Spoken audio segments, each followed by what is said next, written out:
Beastars. What an anomaly. What can you say about it? It is one of the most well done, beloved, and controversial series that there can be. It sits at the intersection of the most inviting tropes within anime, and yet in execution is a show that one would not be remiss in advising viewer discretion. Beastars at its heart doesn't even have a very straightforward narrative. A wolf boy in a boarding school of animals navigates politics, emotions, and desires associated with being a carnivore in a world that divides herbivores or prey species and carnivores or hunter species, in the wake of the death of a classmate who was devoured by a carnivore. Beastars is this, but it focuses on so many different aspects of the experience of growing up and even becoming a part of a society that you don't approve of. It is the epitome of adolescence and early adulthood, and yet not that at all. While other series can very succinctly create a narrative that has themes of adulthood and love and politics and race, Beastars is an incredibly complex matrix of socio-political illusion, of race, gender, sexuality, metaphors that explore fetishism, infatuation, and how that is problematized with love, instinct, and biology. Nothing in the Beastar narrative is a one-to-one metaphor. The story uses the romance of the main character Legoshi and his budding love interest Haru to frame this story, and beyond the political intrigue of having a carnivore and an herbivore fall in love in a world separated on those lines, their attraction, their love, their friendship is utilized as a literary device to explore not only love, but fetishism, lust, rebellion, instinct, and even biology.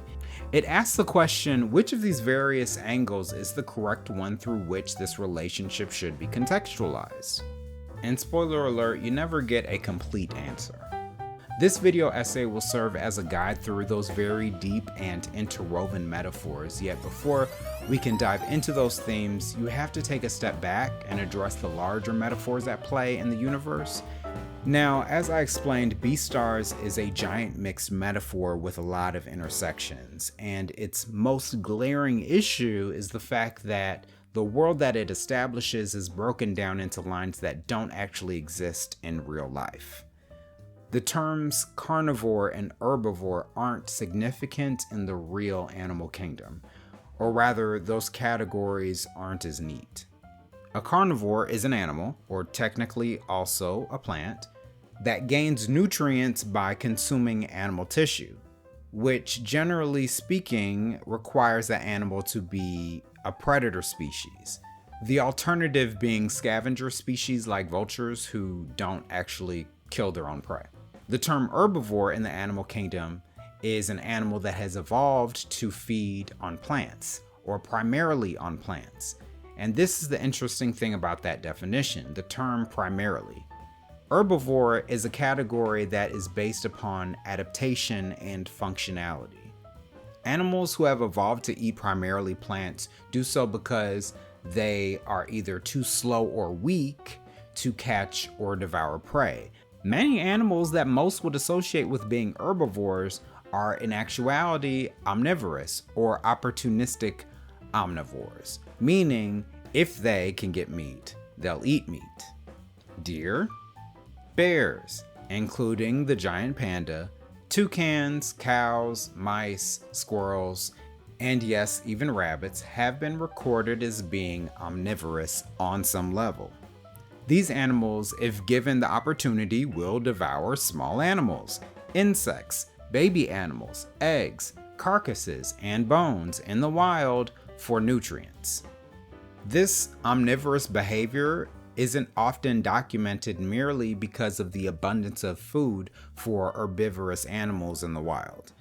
And obviously animals like these in captivity aren't given diverse diets with access to food that is derived from animals because that isn't their primary diet. The term true herbivore isn't actually a category for most of the animal kingdom and only applies to very few species like perhaps the koala and primarily some insects. And for that matter, the entire system isn't quite correct based upon how I suppose most would think of these categories and how they are used in Beastars. Most animals are omnivorous, meaning they eat plants and animal matter. Carnivores or obligate carnivores are called such because they have to eat meat to survive, plant matter providing them little to no nutrition.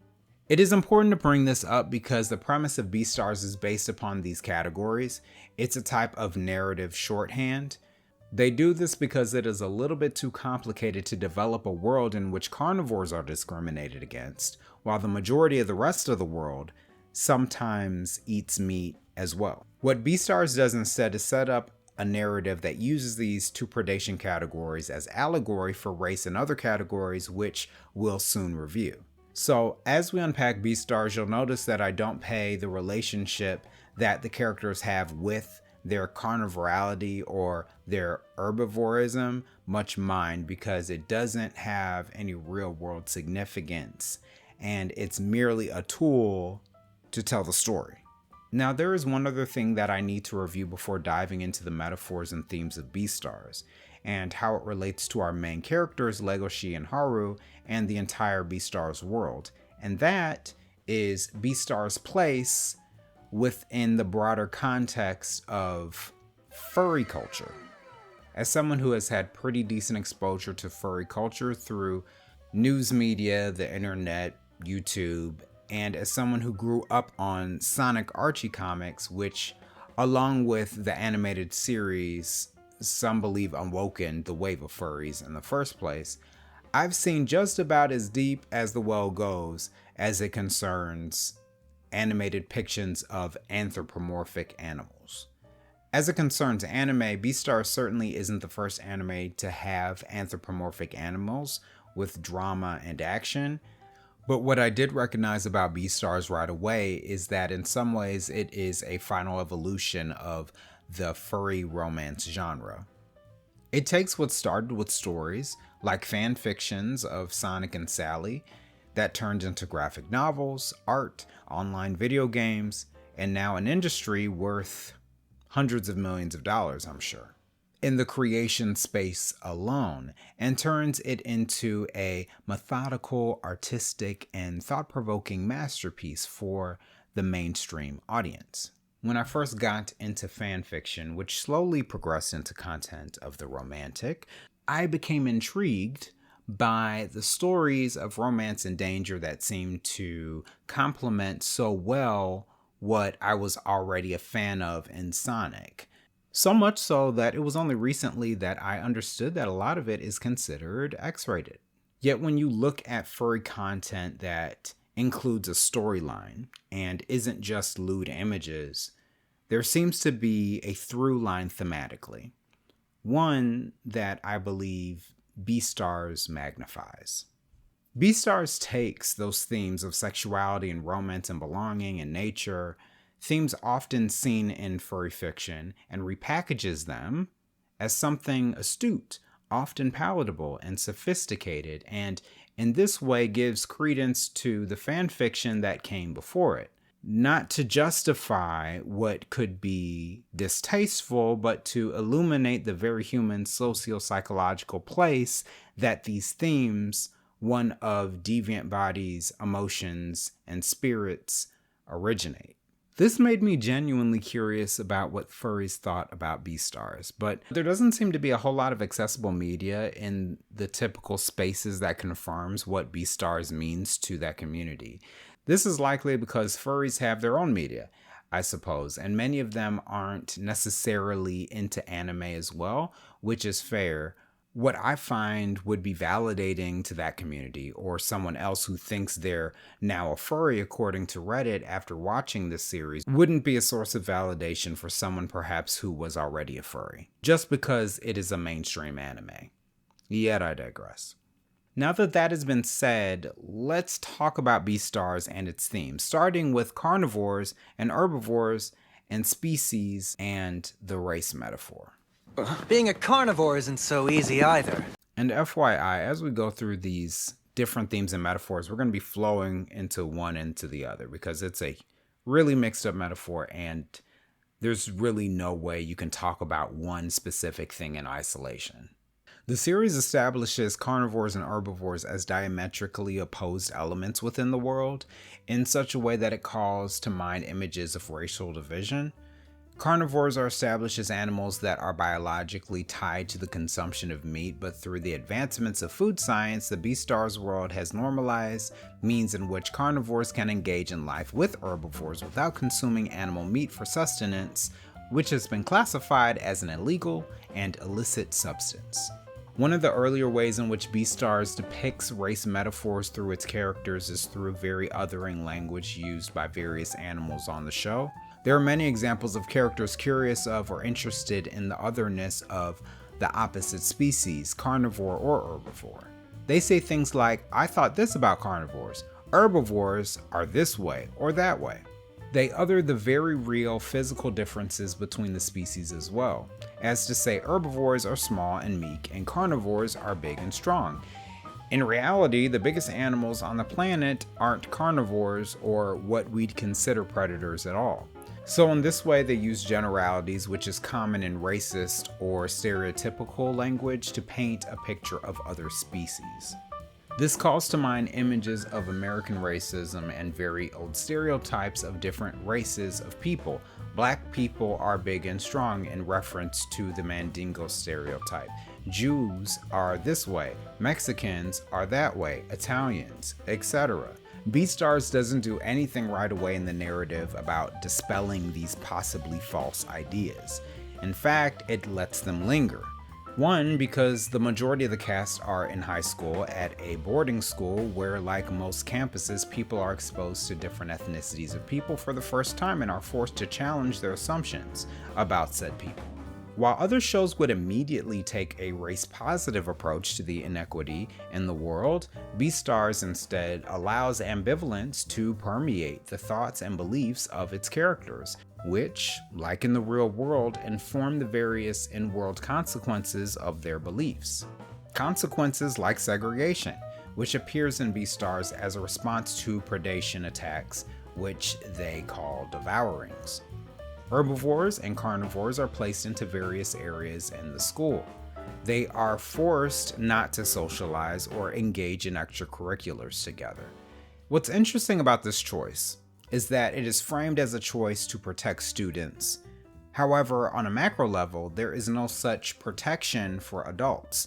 Everyone is free to go where they want, despite an undercurrent of social pressure for herbivores not to engage with carnivores and for carnivores to suppress and minimize their presence. This paradigm is very present with Legoshi, who wonders constantly how he can be a part of the world without being feared. Of the various social concerns which legitimize this segregation is interspecies romances and friendships. From a social and romantic perspective, it is seen as taboo. Socially, interspecies romances are seen as risque or completely risky. A rabbit is only to court rabbits, and lizards only with lizards. Not only does this world have a biological necessity for species not to mix, as they'll likely not have offspring, but as we learn later on in the series with Legoshi, this is actually quite possible. But also because there is a fear that a carnivore, in cases of carnivore-herbivore romance, will be unable to suppress the urge to devour the smaller animal. It calls to mind interracial marriages in America, which were for a long time illegal, especially between black and white people. The beliefs around safety and the naturalness of interracial marriage remains a present bias for some small pockets of socially isolated groups in the United States. I have a very strong memory of even in 2013, in which Cheerios showcased an interracial family in a commercial, and subsequently the FCC was inundated with calls calling racial mixing unnatural, as well as threats to boycott the brand. This social rage is very well reflected in Beastars. They ask, is interspecies romance okay? Is it natural? Is it dangerous? Beastars shows us many very earnest attempts at different species coming together for romantic and plutonic purposes, begging the audience to ask itself, Shouldn't love be enough? Or like, for that matter? Yet I must go back to the ethic that Beastars seems to have throughout its narrative, which is an ambivalence toward straightforward answers, as Beastars also submits the question of whether you actually know why you like someone other than yourself, and if the like, no matter how shallow it is valid, if good can come from it. Which is why fetishism seems to also fit into the narrative as well. Now, most of the metaphors in Beastars in some way find their way back to sex, which is a hallmark of this series and the genre itself. Not only does it explore the animalistic urges of animals, be it carnivores or otherwise, but also how that urge translates to the very human urge of procreation or sex. That said, when it comes to fetishism, whether it needs to culminate in a physical expression like sex is immaterial, as many interspecies relationships within Beastars are predicated on an initial unknowable and odd attraction one character has with another of a different species. An attraction that they can't contextualize and they can't figure out. They don't know why, but the demure, fragile nature of the herbivore, or whatever species, speaks to them on a primal or emotional level. The strength and power of a tiger conjures feelings of safety or virility in a ram. They don't know why, they just like them. And they ask, is this a good enough reason to engage with a dangerous or taboo subject like interspecies romance or friendship? Beastars suggests that yes, it is a good enough reason, and perhaps the why doesn't matter if the relationship can produce good for both parties. Going back to the collegiate or campus experience and the exposure that one may get to other races, this metaphor reflects the primal instinct that people have to investigate the other. First-time students in college, for example, if they come from a monocultural or monoethnic city, may be astounded by the fact that there are more to Black people than what they see on TV, or that an Asian person could find them attractive or socially desirable. Culturally, good faith interactions initiated by any strange attractions can and have the potential of producing a more integrated world through people understanding each other, themselves, and the world better, even if that initial interaction, that attraction, was inspired by a type of fetishism. While Beastars is clear to show that many interspecies relationships do result in an act of predation or devouring, it always paints the desire to know or understand the other better as noble or honorable, suggesting that even a few acts of predation, particularly done by bad actors or the weak, don't outweigh the social good that interspecies relationships can create. And no marvel, we find that Legoshi himself is a product of one and has lizard heritage. Now, going into love and sexuality, I think it's rather low-hanging fruit to have started this essay with a discussion about love and sexuality. It is a furry show, and it is about love that happens to be amidst a crime drama. Yet I think what it says beyond our main characters, what Legoshi and Haru will or won't do in their relationship, like Romeo and Juliet are star-crossed, in that Legoshi and Haru, being prey and predator animals respectively, have a difficulty finding their way into a relationship because of their instincts, is far more interesting than their love, or even crime drama. The subtext in Beastars is far more interesting. And I think that is both true here and generally true. As a wolf and my ridiculous fetishes. I'm just a rampaging pervert. Firstly, there's this idea of fetishism again. Many of the animals in the show, when it comes to their positive feelings or opinions about carnivores versus herbivores, or even just different species, are often very fetishistic. In fact, Legoshi and Haru's relationship was really founded in negating these types of fetishistic thoughts about each other. They were both highly aware of how they, as a part of their own species, was viewed within society. Legoshi as a wolf is viewed as dangerous, and Haru is viewed as frail because of their species. And while most other animals would use those characteristics to justify their attractions, as if danger or frailty is sexy, which is why this interspecies relationship occurred. Legoshi and Haru find in each other the characteristics that transcend these initial attractions, or what they viewed as initial attractions. Legoshi is dangerous and yet kind. And for Haru, she is frail and yet strong in spirit and mind. This juxtaposes most other more surface level relationships we see between species in the story. There are many characters who acknowledge these perceptions but don't understand what to do with those feelings, or even if it matters to parse them out if they're happy or enjoying the other person, which often boils down to a question of, is this love or lust? Love, of which there are several types, is supposed to be deep, more based in spirit and heart than the physical, and more sacred and sacrificial as an emotion, lust just being about desire or physical pleasure. For those confused, curious animals, the question that arises is, what is the distinction between them, and how can you tell, and does it matter to begin with? I mean, for many, it's very hard to tell the difference, at least right away. Both can be quite strong emotions. Love is something that is more eternal, but you can't really see how long feelings will last in the beginning. And not for nothing, people will sacrifice quite a great deal for lust, at least at the beginning. I mean, to the price of getting flued out to Dubai or whatever else dangerous romantic resort location isn't nothing at all. But going into this dynamic more deeply, I think it is a fair dilemma to have, and in reality has some merit or perhaps utility. In a society where carnivores and herbivores are basically segregated, perhaps it is socially beneficial if couples, or at least individuals seeking greater or deeper relationships with members of a different species, do so not just because they're all purely based in love. Because those interactions, however shallow, can breed understanding and empathy, a way to walk into a better, more equitable future.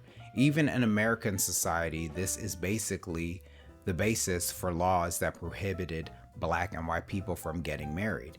If you can't get married, why date? And if you don't date, you won't be likely a part of certain friend groups, and you lose the potential of those with open hearts to find themselves in love with a person of a different race.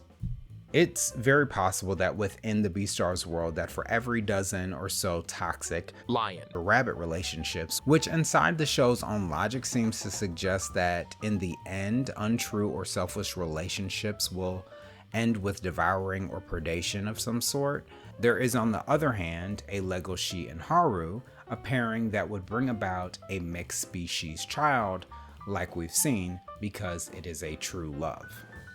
Yet going deeper into this theme of lust, and as devouring is a component of interspecies lust, we kind of see that there is a metaphor that is used within Beastars that paints devouring as having a sexual component, which is actually a rather big plot point. Devouring is painted as animalistic, illegal, and completely instinctual, and a nearly involuntary compulsion on the part of the meat eaters in the show, the carnivores.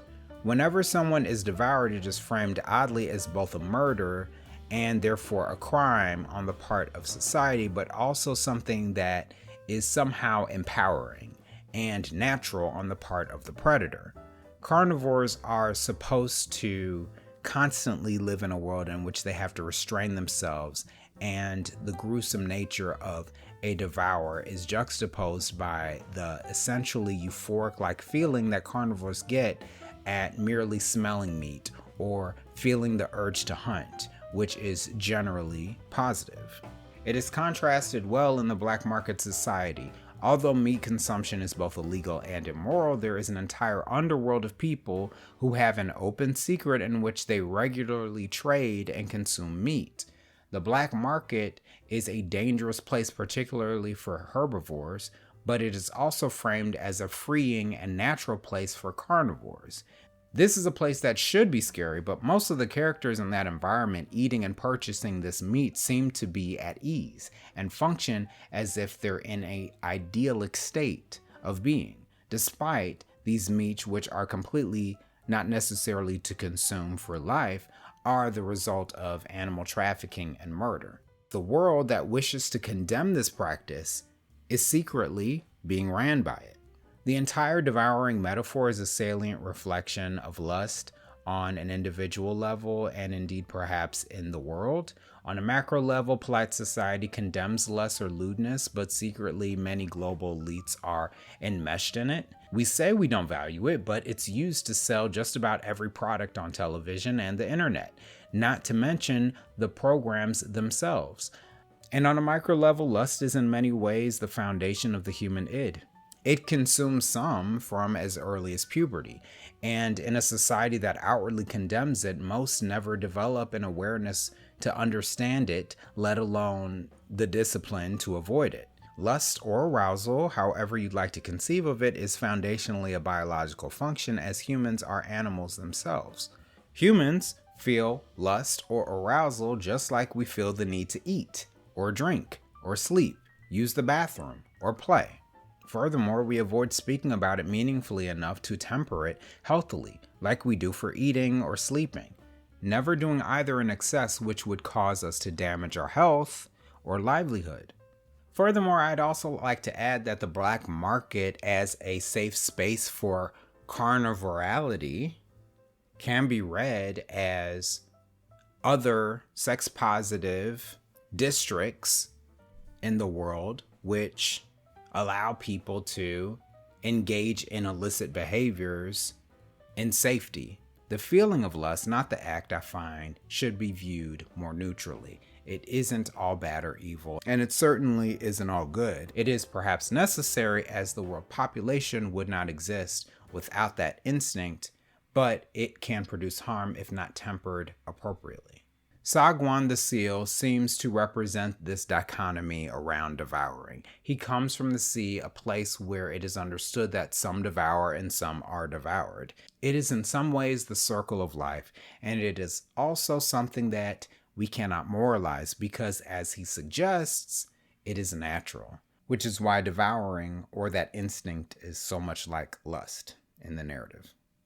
In fact, all of the ways we see devouring take place in Beastars has a sexual undertone. Now, not overtly sexual, it is clear that Beastars views devouring as a distinctly intimate act. Either the devouring that took place in the first episode, the interspecies romance devouring, almost or attempted devourings, like that between Legoshi and Haru, or the devouring case of Legoshi and Louis. They have some very real deep implications emotionally, physically, and everything in between. It is an act that walks the line of love, passion, hunger, domination, and instinct. In this way, it proves a very strong metaphor for sex. It gives power and takes it away. There's a clear dominant and submissive presence. Very much like a sexual encounter in most cases, but this dominant and submissive metaphor extends beyond devouring encounters to the world building itself. Beastars, as a part of this metaphor through the entire series, periodically sets up this hierarchy of attraction when it comes to different species and genders. Carnivores, particularly large ones, are more dominant than herbivores, particularly small ones.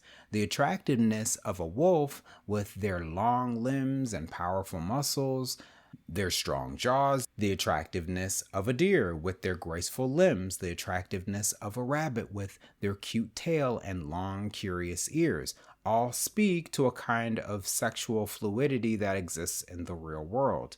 Everybody is different. And despite how much popular media would suggest to the contrary, everybody has their own kind of attractivity. Some people actually like big bodies. Some people like small bodies. Some people like strong features. Some people prefer small generic features. And while most people prefer symmetrical bodies, perfect symmetry, according to research, particularly in the Rhodes Prophet study, indicates that humans prefer perfect symmetry even less than faces with some asymmetry. And some people just prefer asymmetrical faces and even bodies.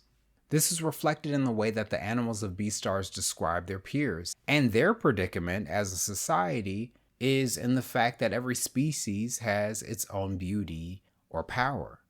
But it is socially complicating when that species isn't your own. and more so when you're a carnivore or herbivore and your opposite is not.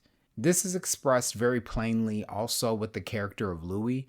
Louis is a deer, and yet he becomes the leader of the Shishigumi, an underground mafia-like organization that is ran entirely by lions. Now, lions are viewed all across the world as the king of beasts, and it is very telling that their perception of Louis as an herbivore, their ability to be influenced by him, and their willingness to fall under him as subordinates would generate the type of trust and loyalty that they've placed in him. There was something about his strength as an herbivore that caused them to fall in line with him. There was something about his frailty as an herbivore and his ability to perhaps transcend that frailty, to become stronger and more agile and more wise and more calculating than a lion would be, that would make them fall in line with him. Louis in this way represents a very powerful embodiment of that intersection that these different species have in terms of their perception of other species and the space that they take up within the world. Louis is a character that is very charismatic. He's very intimidating also. He is also attractive in that he can have an affair with Haru, and he also has a betrothed girlfriend who is attracted to him as well. He can pull both animals of his own species and he can pull animals of other species. And he is someone that can be viewed as aspirational and a powerful leader, even by lions. This speaks to how in many ways, even the most unassuming person can fill so many different spaces within our world regardless of where they're from or what their physical presence would cause others to assume about them. There are plenty of short kings in the world. There are plenty of people with meek and mild demeanors who are running giant companies. There are plenty of people on one hand who have very large presences, but work in very artful and gentle fields, like in the caring of others, cooking, or fashion. That complexity isn't lost on Beastars. But moreover, this level of complexity between carnivores and herbivores and their attractiveness prompts the question, could your prey or predator drive be pushing that attraction? Or do you just find other species genuinely appealing? Does the Shishigumi follow Louis because they already have a predator instinct to follow him as prey? Or do they actually believe he is so magnanimous? Or does it matter? Perhaps one or the other, perhaps both, or neither. This interspecies aesthetic appreciation or attraction folds well into the mixed metaphor that Beastars is establishing around sex, race, attraction, curiosity, and the like. Yet this metaphor is even more pronounced in mixed race people. Melon, the story's primary mixed race character and antagonist, is actually half gazelle, half leopard. Narrative-wise, Melon's addition to the story in a lot of ways halts the progression of some major plot threads and feels inconvenient. He doesn't really have anything to do with Legoshi and the rest, but he's there, a psychopath trying to assert power in the carnivore underworld. Yet Melon does act as a good foil for Legoshi. In regards to his identity as a hybrid animal, he represents more fully the implications of what Legoshi and Haru could produce in their relationship with a healthy child. Yet Melon is psychotic, so it kind of implies that hybrids are unhealthy mentally. Yet this wasn't the case for Legoshi's mother. Melon, in a lot of ways, represents as a fully hybrid animal and not just an animal with hybrid heritage like Legoshi, a kind of potential of what Legoshi could have been, and perhaps what Legoshi could have been to Haru had he given into his carnivore instincts. Melon is depicted as someone more powerful than Legoshi, particularly as Melon gives into his carnivore nature. Legoshi is possibly weaker, but more healthy because his mother was a hybrid and not him, and also because he doesn't give in to his carnivorality. Now, there are some things that happened in the manga that further explains the difference between Melon and his upbringing in his hybrid household, and the difference between his household and Legoshi's family. And with that extra information, it explains away the idea that perhaps hybrid offspring are inherently insane, like Melon, because in the manga, it reveals that Melon was very likely abused by his mother, which is also implied in the anime, but is implied supposedly more heavily in the manga. So I'll put that out there. This also makes it clear why Melon would target other hybrid couples to kill them and make it seem like it was a devouring rather than it being his objective to attack society for keeping these couples apart. He's traumatized by his own upbringing. So again, Melon is another mixed metaphor. What it implies about what's good or bad isn't quite clear. We know that Melon is bad, but there's a lot of layers mixed into his actions and his behaviors, like many other Beastar metaphors. But Melon still is an excellent mirror for Legoshi, particularly because Melon is a hybrid like Legoshi, and because he's giving into the animalistic carnivore instincts that Legoshi is trying to transcend. In terms of his attractiveness, Melon does represent both of those contrary natures that define attractiveness in a person. Because he's the offspring of a carnivore and herbivore relationship, he is perhaps more complex than Legoshi is as a hybrid carnivore species. Melon is both sleek and graceful, but he is also powerful and dangerous. That contrary nature seems to add to Melon's own psychosis. Melon fears the terror and outrage and confusion that other people feel when they look at him, particularly because he was bullied by his peers from a very young age because he was a hybrid. And he's grown more or less without any positive reinforcement relating to his appearance or his nature as a hybrid. This is a good parallel for real-world mixed-race people. Biracial people often have very unique features that other groups of people do not have. They look reasonably distinct enough from monoracial people for them to be viewed as an other. And so whether it is an atypical facial structure, body type, skin tone, hair texture, etc., they have been viewed and singled out throughout all of human history, essentially. And it's a particularly salient topic in places like Japan, where this story comes from, because Japan is generally a monoracial society, and there have been many people who are mixed race or foreigners who move to Japan, have children, who go through the school system in particular and find it difficult because of their mixed heritage. And although that isn't everyone's experience, like Legoshi, who had a healthy upbringing and an upbringing full of love, despite the tragedy of his mother, people find it difficult still, and even experience bullying.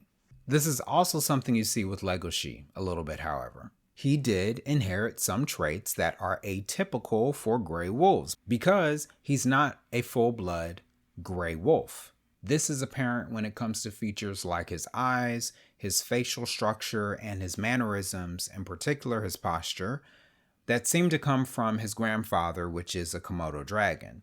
Moreover, when it comes to how mixed race people are viewed in society, I think it's even personally salient because, like Legoshi, I'm a mixed person who has features from a distant ancestor and not specifically my parents because I'm not biracial. However, growing up, I still got singled out perhaps for my bone structure, body type, and hair texture, which is perhaps atypical for my race. And with that slight variation, like Melon and like how Legoshi viewed his own mother's beauty, there are certain additional types of attractiveness that come from that mix of atypical features. The tragedy of this for Legoshi's mother is that she was obsessed with her own appearance. She wanted not to appear as a hybrid. And those atypical features gave her a lot of psychological pain. It was ultimately the fact that she was acquiring scales from her Komodo dragon father that caused her enough pain that she wanted to take her own life. Now that we've talked about that very messy race metaphor and attraction and all of those topics, let's talk about instinct and biology and how it has manifested itself in Beastars in other ways. In this case, we're mostly going to be talking about carnivores because that is the instinct that is most explored in the series, although they do talk about herbivore instinct as well. For carnivores, it is the instinct to kill, the instinct to hunt, the instinct to devour. And it has, as I've mentioned, a lot of overlapping metaphors relating to attraction, lust, and sexuality. One additional feature of this instinct metaphor that they present in Beastars is what it means for characters of the same sex. I have feelings. What I mean, I think I'm only attracted to carnivores. They make it clear through the devourings that have occurred in the story that this same urge, this instinct, this attraction that takes place because one is a carnivore and one is an herbivore can also take place between members of the same gender or sex. The way that Beastars talks about these instincts to predate, these overlapping metaphors, is the same, regardless of whether the prey animal is male or female. The first character who was devoured in the series was Tem, a male, and his devourer was a male bear named Riz. It is very, very interesting the way that they discuss how this devouring in particular take place. Tem and Riz were very, very close friends. They probably were even best friends, and both members of the drama club. Tem was not afraid of being friends with carnivores and really enjoyed Riz's company. The in-universe reason why this devouring took place, even though they had strong feelings for one another as friends, is because Riz, as a bear, was supposed to be on medication to reduce his strength, which was government enforced in order for bears to live productively in society. But because of his friendship with Tem, he felt like he didn't need to take the medication anymore and decided not to take it. But as a result, this increased his carnivore instincts and he ended up devouring Tem. What's interesting about this case is how they describe the encounter between Tem and Riz. Riz, after the fact, decided to concoct a narrative in which Tem wanted to be devoured by him, and that it was all a celebration of a kind of natural instinct, a primal living urge that Tem wanted to be a part of. However, what Tem believed, particularly in his last moments according to his final words, was that he thought that all carnivores were monsters. Thematically, this sets up Legoshi's story with Haru, as he dealt with his drive to have a relationship with Haru with his carnivore instincts, and asks the question of whether he is those instincts, as he asks himself what those instincts were, if they were real or not, and if it is important in the first place. But this also sets up the dynamic that the encounter between Tem and Riz was a forced sexual encounter.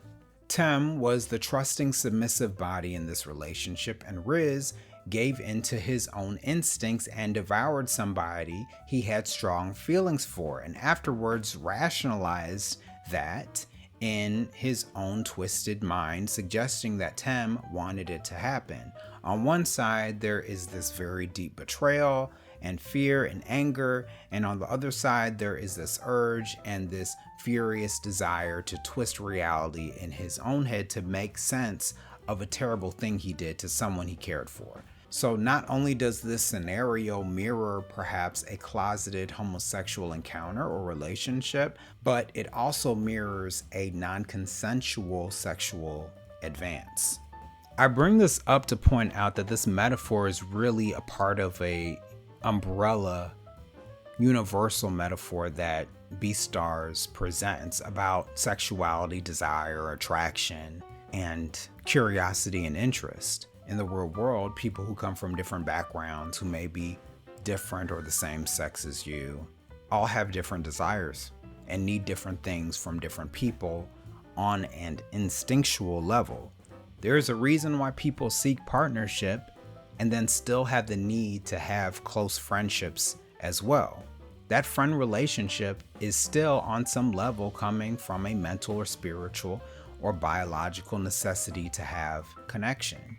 And in this relationship between Riz and Tem, we kind of see how a positive platonic relationship between an unlikely pair crosses the line into something that is non-consenting and, metaphorically in this case, sexual. I believe the reason why there aren't any in-universe solid representations of queer people and relationships in Beastars is because that dynamic is baked into the entire Beastars metaphor. On paper, it is only really hinted at in the series. There's a point at which Louis is questioned by his father about why he doesn't want to have a relationship with this other female deer who is set up to be his fiance in a type of arranged marriage. His father asked him if he even likes women, which is a subtle hint to that dynamic, which isn't solidified but kind of floating quietly beneath the surface of the entire program. Other times that this was hinted at is with the character Pina. Pina is a sheep and he is a part of the drama club, and he really likes the dynamic of being able to work with carnivores because he likes that pull and push dynamic. He likes the fear and power that he senses from those peers. When he talks about them and when he talks to them, he has a very suggestive and sensual undertone to his words. He likes to antagonize carnivores and seems to be excited about the threat that they have over him physically. He says as much when he's about to leave the club, when the school officials decide to split it up and the club is deciding how to move forward from there. He's depicted using this antagonistic, suggestive way of speaking with carnivores in a way that kind of says, what are you going to do about it when he's talking to them? Now, character-wise, Pina is a bit of a flirt. He's very charming, and he's apparently attractive on some level, particularly because it is said that he had 5 girlfriends at one time. Obviously, as a character, this would suggest that he's not a good boyfriend, that he doesn't respect them individually, and that it was all pretty much a game to him. However, the psychological profile of somebody who is a philanderer, who has a lot of relationships with a lot of people of the opposite sex, tends to be a person that may be unfulfilled in some other dormant desire or instinct that they feel like they can't express. And so they make up for that lack of expression of that dormant desire with the sheer number of their partners. So for people like this, it can be suggested that they are philanderers and they have many partners because there's a deeper level of sexual expression that they are unable to live out. And for Pina, it seems like this may be the case.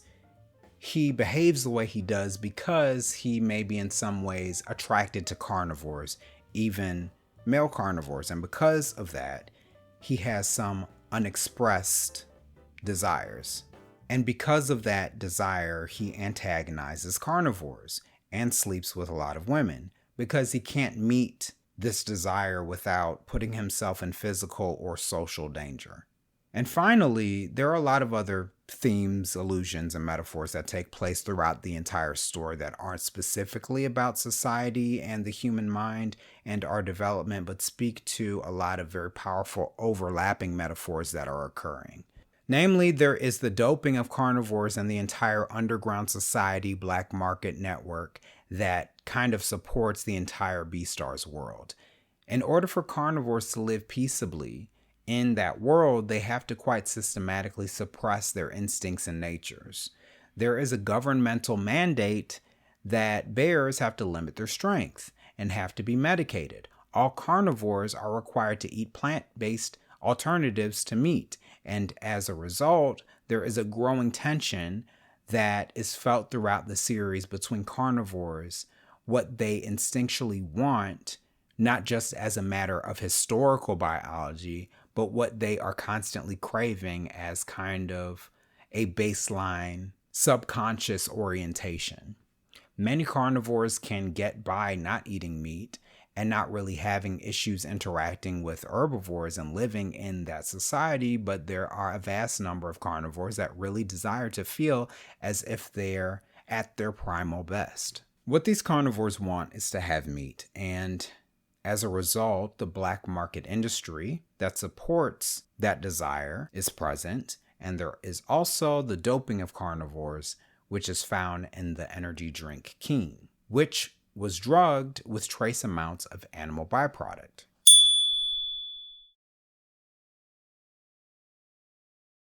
And so when a carnivore would take this Keen, believing that it was safe for them to ingest, they would start to have some of those animalistic cravings for meat and to predate in general. Simultaneously, we have the black market, an open secret, and a place that dozens, if not hundreds of carnivores regularly patronize in order to get illegal meat that were made from actual living people in this world, which were various herbivores that they live alongside. In fact, it is Louis who was rescued from the black market when he was young and taken in to become the son of a wealthy businessman. Louis was a product of the black market originally, a very low-class expendable person who was supposed to be eaten essentially. There is a great irony in the entire black market for Louis specifically as well. For Louis, there's irony that comes from the fact that although he was a product of the black market and supposed to be eaten, eventually he becomes the boss of the Shishigumi, a crime syndicate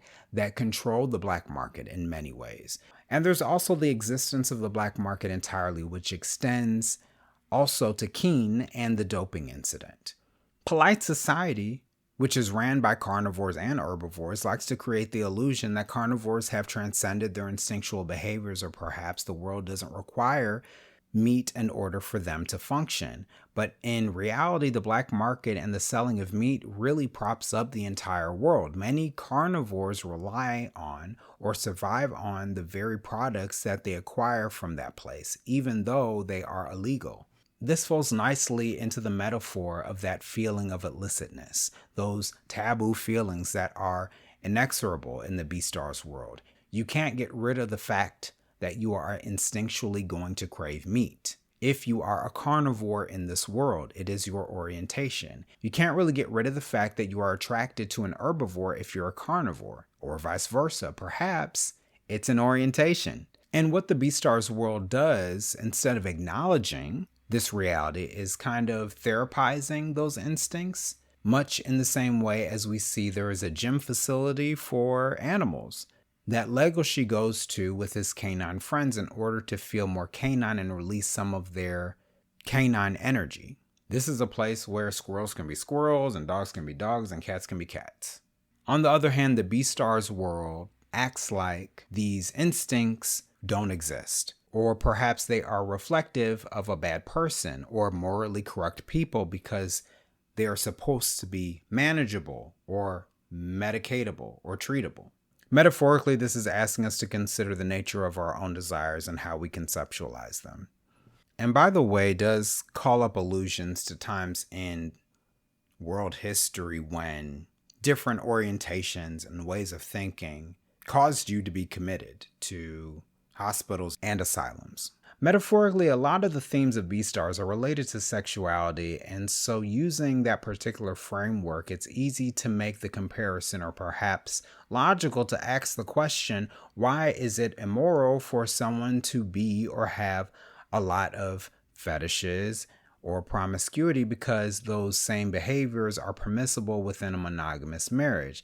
Obviously, promiscuity and monogamy are moral opposites, but at the heart of it, although monogamy is morally correct, the behavior itself for some perhaps is instinctual or natural, like the desire to eat, sleep, and use the bathroom. The desire to have sex or attraction itself is a biological function, and so it is perhaps best contextualized as neutral until it is placed in the context of how it is manifested in the world in a negative way, i.e. promiscuity, devouring, or in a positive way, monogamy and love. And as we look within the Beastars world to the world of the sea that is more egalitarian and less condemning of biological nature, perhaps it is setting up that agnostic purview as one that is more correct. So all of that to say, Beastars is a very interesting program, and it has a lot of different overlapping, unsatisfying, and contradictory mixed metaphors that reflect kind of who we are as people and our world. And when I watched it for the first time as I completed the series, by the way, the first season is the best, I wondered a lot about why this was so intriguing to me and why I, as a person who has consumed a good amount of furry content, would even be interested in that in the first place. I've come to realize that what furry content does and what anthropomorphism does historically is give us a lens through which we can view ourselves. When you look at all of the oldest tales that we have told orally throughout history and written down and turned into fables and lessons and morality tales, or stories that keep children from doing the wrong thing, oftentimes you find that these stories use animals as analogs for people. The wolf in Little Red Riding Hood isn't just a wolf. It is about men who predate on women, or even small girls. It is about a dangerous other that exists in the real world when you go off the beaten path and find yourself cavorting with shadowy, unknown people. The tortoise and the hare is not merely about a race. It is about our conception of what is good and better as we interact with the world and society. Is expediency better? Is getting places fast better?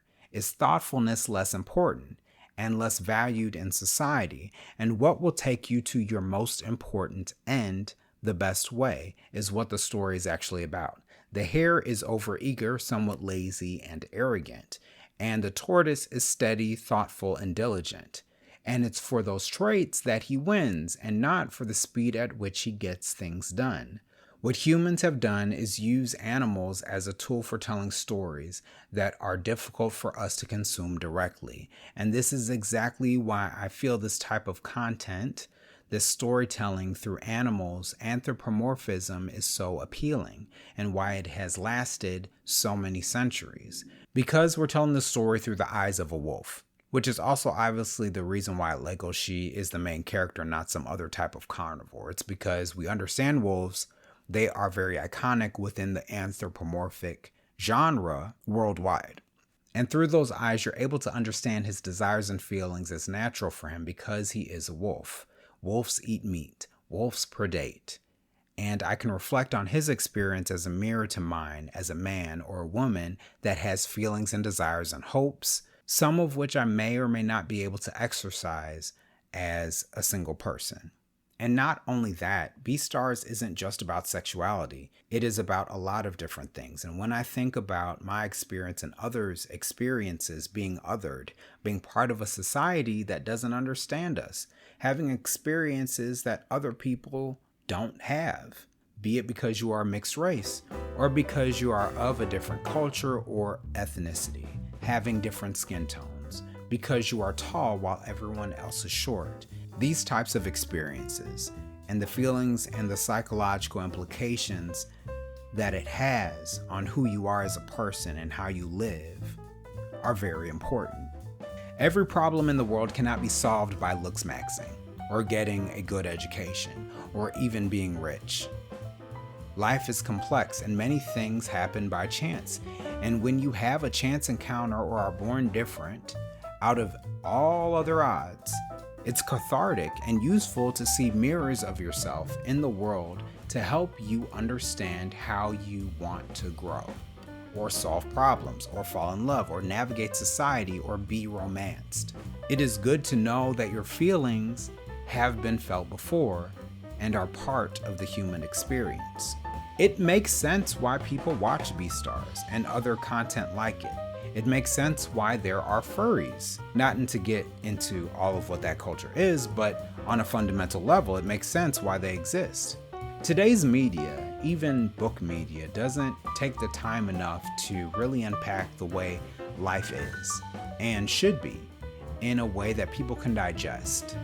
Everything is often painted as either black or white. We don't see animals standing in as analogs for us anymore, to tell important stories and to help us understand ourselves better. And when it does happen, it's usually movies for kids and not something that an adult would teach their kid, because that story is meaningful and relevant, not just to who they are now, but who they will be. These anthropomorphic depictions have existed for hundreds and hundreds of years because they're meaningful and on some level, we need them, and perhaps even desire them. So when I look at Beastars, I would like to think of it now as a fable that tells a story, a very mixed up story, about how we are and how we can overcome the troubles that we have in order for us to find a state of being that is centered and good and hopefully altruistic. This has been a ferociously long deep dive into Beastars and its themes and anthropomorphism. I hope you enjoyed.